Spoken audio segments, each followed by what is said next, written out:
બાપ અને દીકરા વચ્ચે થોડો ઝઘડો થઈ ગયો. બંનેના મન ઊંચા થયા. બોલવાનો પણ સંબંધ રહ્યો નહીં. હવે તો એક છત નીચે રહેવાનું પણ મુશ્કેલ થયું. ત્યારે દીકરાએ કહી દીધું કે હવેથી હું તમારી સાથે રહેવાનો નથી. હવે ભોજન માટે મારી રાહ ના જોશો, કેમ કે હું હવે તો તમારી સાથે ભોજન પણ લઈ નથી શકતો. પિતા સમજુ હતા. એમને દીકરાને કહ્યું કે દીકરા, તું તારી રીતે વર્તન કરવા માટે મુક્ત છે. ભલે તું મારી સાથે રહેવા ના માંગતો હોય, ભલે તું મારી સાથે ભોજન કરવા ના માંગતો હોય, પણ હવેથી હું તારા સાથે રહીશ અને હું તારી સાથે ભોજન કરીશ. મૂળ વાત, સંબંધ કાપશો નહીં, કેમ કે એ જ દોરીથી જિંદગીની પતંગ ચગે છે.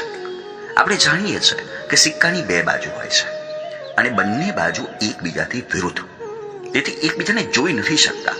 પણ વાસ્તવિકતા એ છે કે સિક્કાની એક ત્રીજી બાજુ પણ હોય છે, જેનાથી સિક્કો ઊભો છે. આ ત્રીજી બાજુ બીજી બે બાજુને જોડે છે. બસ આ જ હકીકત.